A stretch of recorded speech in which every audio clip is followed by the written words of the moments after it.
मुसलमानों पर करीब 6,000 करोड़ रुपया खर्च हो रहा है।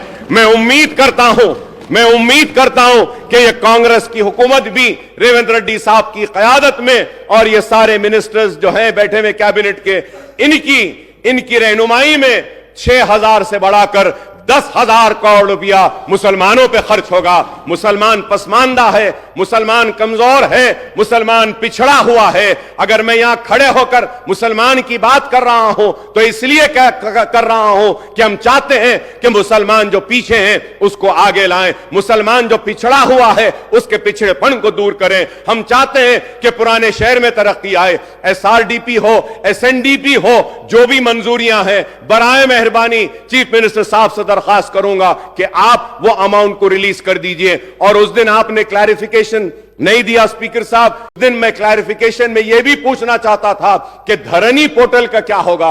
मैं उम्मीद करता हूं कि आपने जो वादा किया धरनी के ताल्लुक से उसको अमलावारी जल्द अज जल्द करेंगे। मैं ये भी कहना चाहूंगा कि राशन कार्ड बहुत से लोगों के पास नहीं है, उनके नामों का इंक्लूजन नहीं हो रहा है, तो आप मौका दीजिए ताकि उनके नामों का इंक्लूजन हो सके। और मजलिस इत्तेहादुल मुस्लिमीन की नुमाइंदगी पर हमने मंजूर करवाया था कि पेंशन की एज को कम करवाया था, वो भी पेंडिंग है एप्लीकेशन, बिलखुसूस वो सिंगल मदर और जो है उनकी पेंडिंग है। मैं उम्मीद करूंगा कि आप इस पे भी देखेंगे। मोहतरम स्पीकर साहब, मैं आखिर में ये कहते हुए रुखसत होता हूं और ये कहना चाहता हूं कि बार बार हम चीखते रहे, चिल्लाते रहे, मुतालबा करते रहे, औकाफ की जायदादों का तहफ्फुज कीजिए, औकाफ की जायदादों का तहफ्फुज कीजिए। आज पूरी जायदादें तबाह हो रही हैं, आज भी तबाह हो रही हैं।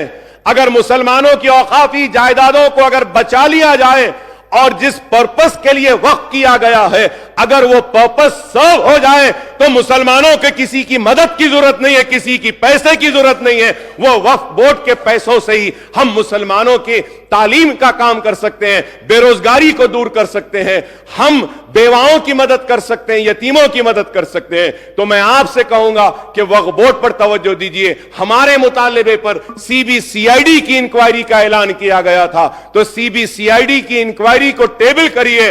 और मैं फिर से स्पीकर साहब ये कहूंगा, बड़े दर्द के साथ, बड़ी तड़प के साथ कहूंगा कि आलेर में मुसलमान बच्चों का एनकाउंटर कर दिया गया था, आज तक भी वो रिपोर्ट टेबल नहीं हुई, आज तक भी वो रिपोर्ट नहीं आई। मैं उम्मीद करूंगा कि आप वो रिपोर्ट को टेबल करेंगे आलेर की और इंसाफ दिलाएंगे उनके अफराद खानदान को और वह कातिलों को सजा देंगे, उनको जेल में भेजाएंगे। मैं उम्मीद करता हूं कि पुराने शहर को भी आप डेवलप करेंगे, नए शहर की तरह, LB नगर की तरह, हाईटेक सिटी की तरह, सिकंदराबाद की तरह। और एक बात कहता हुआ रुखसत हो जाऊंगा कि सिटी का मसला है, ट्रैफिक जैम्स है, पोल्यूशन का मसला है, साउंड पोल्यूशन भी है और उसके बाद व्हीकुलर पोल्यूशन भी है। इस पर भी एक मीटिंग बुलाइए। सिवरेज का है, इस पर भी बुलाइए। मूसीक प्रोजेक्ट को आप ले रहे हैं, मेट्रो ट्रेन के ताल्लुक से भी कहूंगा कि मैं आपको कहूंगा कि आप आइए पुराने शहर को, मीटिंग करिए।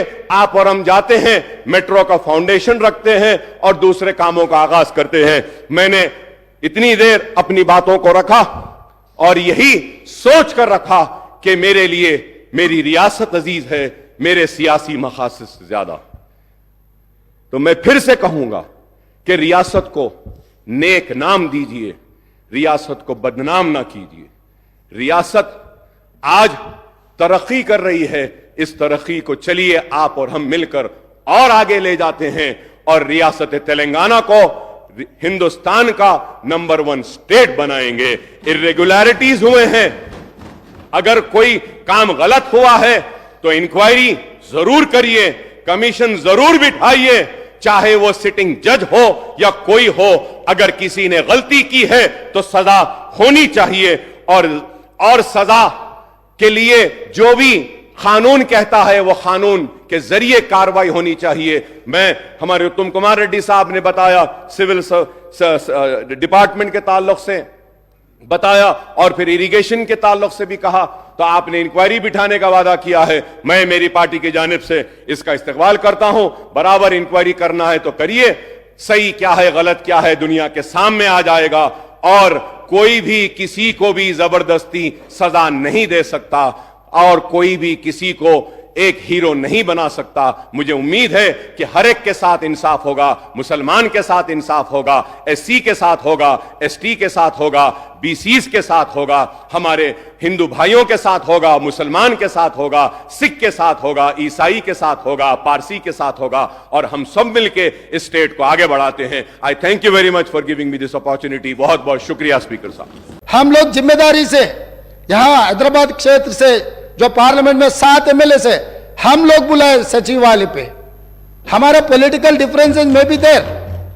मगर जब हम तरक्की करना है, आगे हैदराबाद शहर को हिंदुस्तान में सबसे बड़ा अच्छा शहर बनाने के लिए हमारे दोस्तों से हम गुजारिश किए, भाई आप साथ आ जाओ, जो चाहिए, जो पेंडिंग है, जो हैदराबाद तरक्की के लिए हम जिम्मेदारी से जो करना है हम जिम्मेदारी उठाएंगे, आपके साथ लेंगे।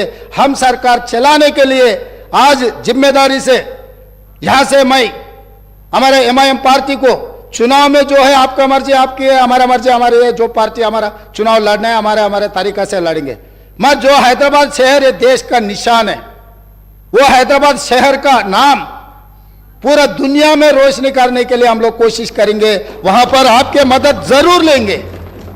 यहां से मैं जिम्मेदारी से यकीन से मैं वादा कर रहा हूं, ये सरकार को अच्छा चलाने के लिए ये पूरा तेलंगाना में जितना जनता है उनके भला के लिए, उनके वेलफेयर एंड डेवलपमेंट के लिए, खासकर माइनॉरिटी, वो may be Christian minority, Muslim minority, Sikh minority और any other minority, minority majority में कोई अंतर नहीं है। माइनॉरिटी के जो फंडामेंटल राइट्स हम बचाए, हम सेक्युलर फैब्रिक है, ये सेक्युलर फैब्रिक बचाने के लिए ये देश में कुर्बानी की है महात्मा गांधी जी ने, इस देश में कुर्बानी की है, शहीद हुए इंदिरा गांधी जी ने, इस देश में शहीद हुए राजीव गांधी जी ने, इस देश में सोनिया गांधी जी और राहुल गांधी जी ने पदवी त्याग किए। कभी प्रधानमंत्री राष्ट्रपति मौका मिले तो भी दूसरों को, जो जिम्मेदारी लोगों को, वो कुर्सी पे बिठाए। इसीलिए यकीन से मल्लिकार्जुन खड़गे जी के नेतृत्व में दलित, आदिवासी, गिरिजन, ओबीसी, माइनॉरिटी महिलाओं के भला के लिए कांग्रेस पार्टी आगे सरकार चलाएंगे। आप लोग कभी भी 24 घंटा कभी भी आपको कुछ सरकार को सुझाव देना है तो हम लोग वेलकम कर रहे हैं। धन्यवाद अध्यक्ष।